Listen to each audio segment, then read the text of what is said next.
Allison Verhalen here with AV Writing Services, and today I want to talk to you about the tools that I use for my content marketing process, how I use these tools and these different kinds of software to make sure that my content is actually showing up in searches, actually answering the questions people are asking in my industry, making sure the headline is optimized so people actually want to click through and read my content. So we're going to go over all the different tools that I use. So first and foremost is Evernote. I use the free version. There's a free version and a paid version. Paid version obviously gets you some more perks. The free version allows you to have Evernote on up to 2 devices. So there's a desktop version and there's an app for your phone. I use the app on my phone all the time because I always want to have it with me. As soon as I have an idea for a blog post, I want to go ahead and write down that idea as soon as I have it, because if I wait too long, I'm going to forget all about it. So don't fall into the trap of, oh, I'll write down that note later, because I've fallen into that trap and later comes around and I cannot remember what my idea was, what I was going to write down. So have a note, whether it's an Evernote or whatever your favorite note-taking app is. Make sure that it's something you always have with you. Even if it's a notebook, just always have that notebook with you so you can write it down right away. I love Evernote because I don't have to flip through.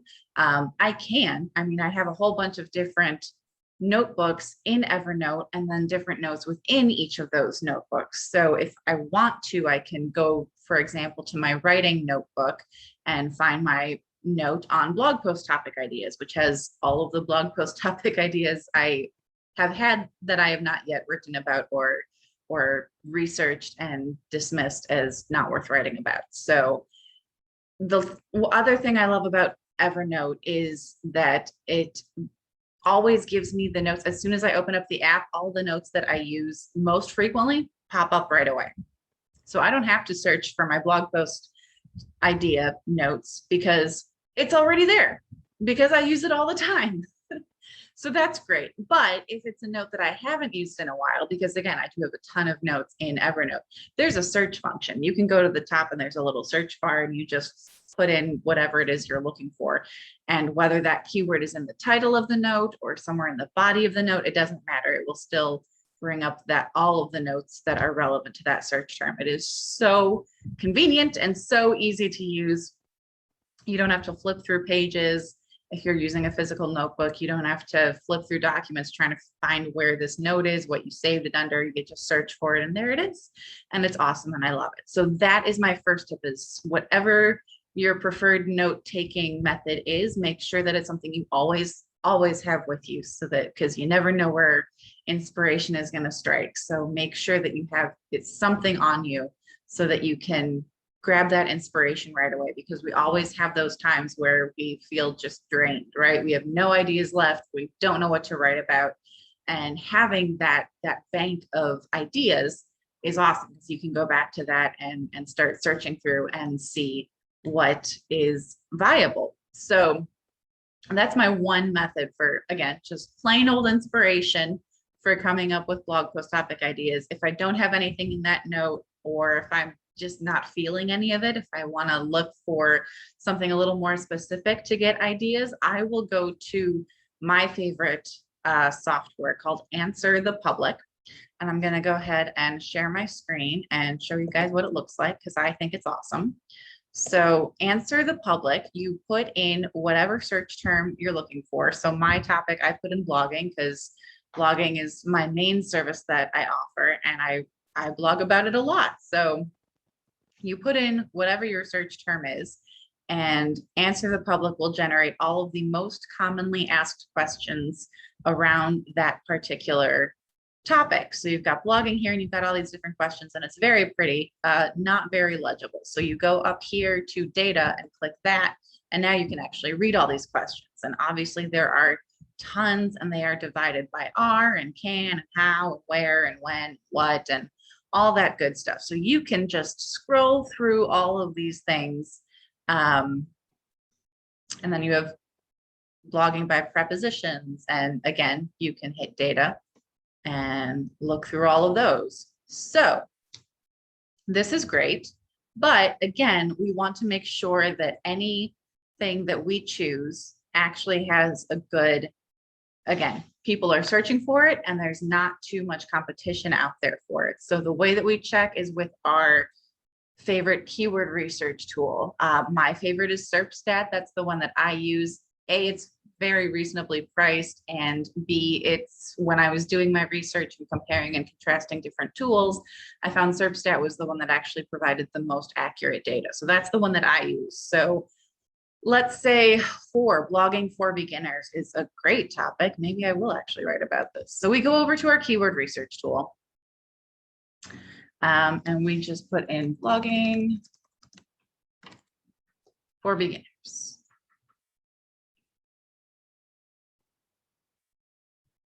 It's gonna take a while. So yeah, whole lot of searches. We got an average of 1.6 thousand searches per month. That's great. But you go all the way over here to keyword difficulty. That is 66 out of 100. That is not a good number. As you can see by the fact that it's orange. When it's a good number, it'll be green along with the 100. So that means that you have a 34% chance of showing up on the first page of Google for this particular keyword. Not good odds. But you go down here to all keywords and you've got some of the related keywords. You've got blogging for beginner without the S.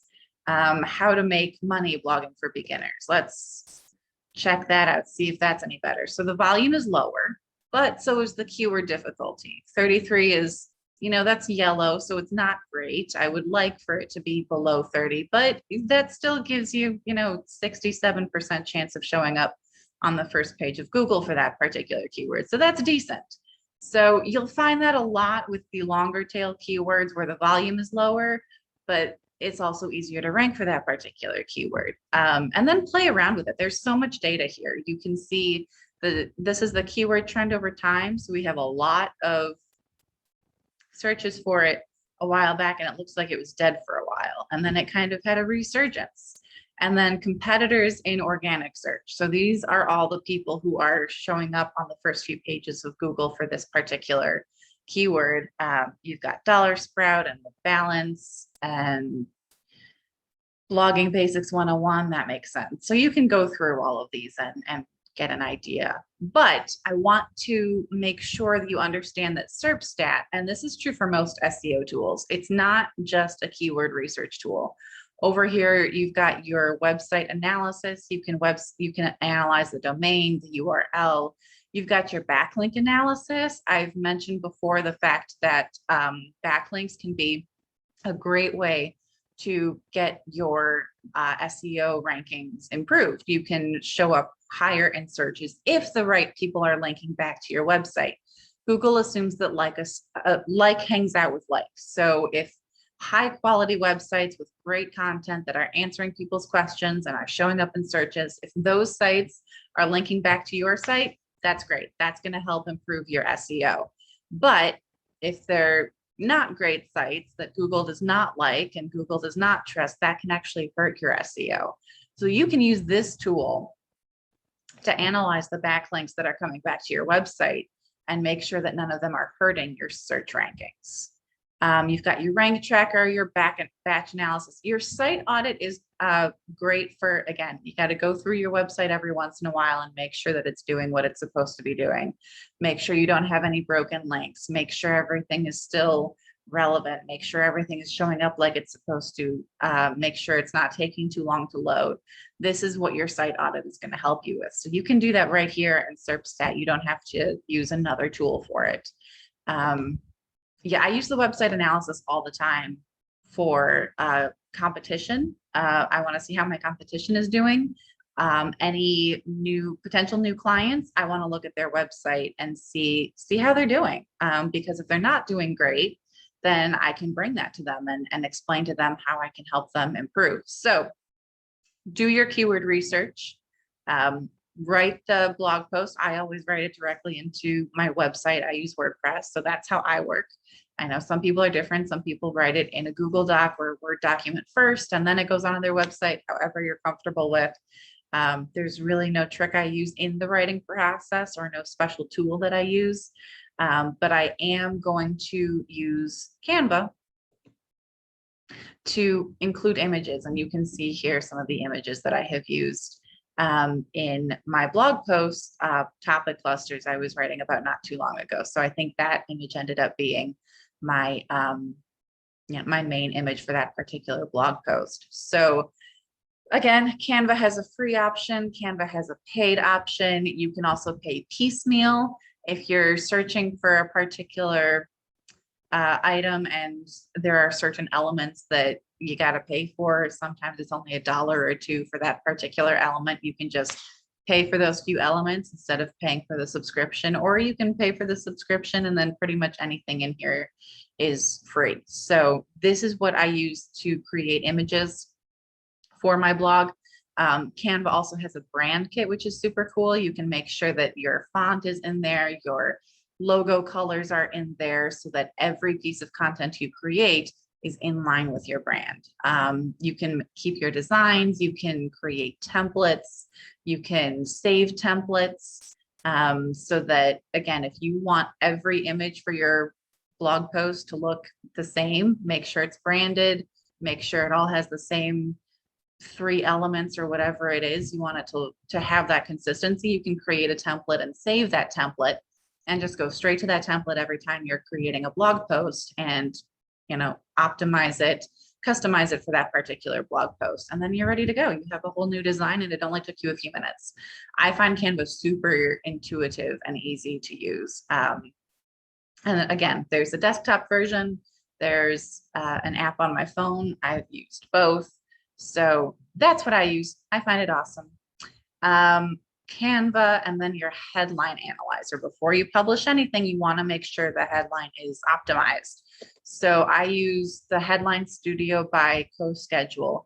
You do need an account, but you do not necessarily need a paid account with CoSchedule. The paid account does get you more options, but I don't think it's worth it, to be honest.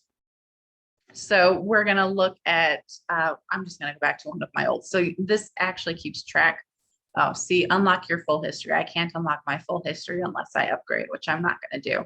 But just to show you guys what's up and how this works, I can go back to, this is the headline I'm going to be using for the next blog post that's going to be published next week. So this is my overall headline score. Again, it's out of 100. So above 70 is good. So it's green. So it likes me. SEO score is one of those things I have to pay for. So again, I already do my SEO research over here on SERPstat, so I don't feel the need to pay for it again over here at CoSchedule. But I did use the keyword research. I think the target keyword I ended up using was email spam filters or spam filters, and it identified the topic. It was like, here's your topic, it's right here.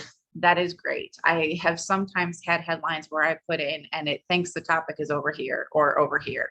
It cannot identify the keyword. So always make sure that the topic that it identifies is your target keyword, because if not, then your headline is a little confusing and you need to make some adjustments. So always take a look at that.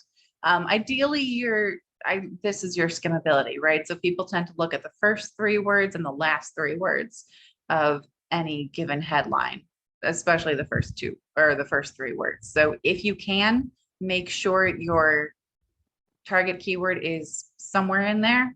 That's not always possible, especially if you're doing the how-to. But up here, you've got your common words, uncommon words, emotional words, and your power words. So, and then it's all color coded. So you can see which words are considered power words, which ones are more common words. How-to is always really great. So I got some points for having a how-to headline. They made sure it's the right length. They made sure it's at a good reading grade level. It's clear.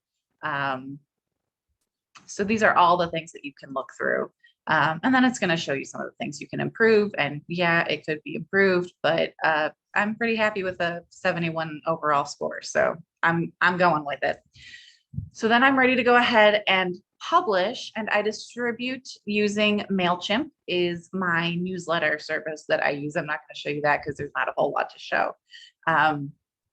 but I love that I can schedule ahead of time with MailChimp. I love that I can segment my audience. And again, with MailChimp, you have different levels, different, if you pay for it, that allows you to do different things that you don't necessarily get to do with the free version. You get to do some A/B testing. You have kind of a CRM option when you pay for a monthly subscription with them. And then there's the size of your audience. If you have, I think if it's below 500 subscribers, then you don't have to pay for anything, but you also don't get those benefits. So once you get above 500, even if you're not using those extra benefits, which you should be, then you still have to pay, because that's kind of a lot for MailChimp to manage. And you should hopefully be optimizing and getting clients from those followers. So there's that. And then I put it out on social media via Buffer, which I love because I get to maintain a whole bunch of different accounts on Buffer. It makes it super easy. I did use Hootsuite for a while for a couple different clients back when I used to offer social media services, which I don't do anymore. But just for my own, I love this because I can schedule a whole bunch out for the week and I'm done. So and I love that I can customize for each thing. So let's say we want to send something out now. Let's see. We've got Facebook and Twitter. Come on. Oh, there we go. So yeah, we've got Facebook and Twitter. So we can put something in here like working on, let's say, making this week's marketing video, and it's a blast. And then you can add an image for video. You should always have some sort of image in here. We're going to put a camera in here, right? Because this is a video that we're making. So we're going to have that camera image in there. And that's it. And let's see, get some hashtags in there. We can be like marketing and I don't know, digital strategy. Right.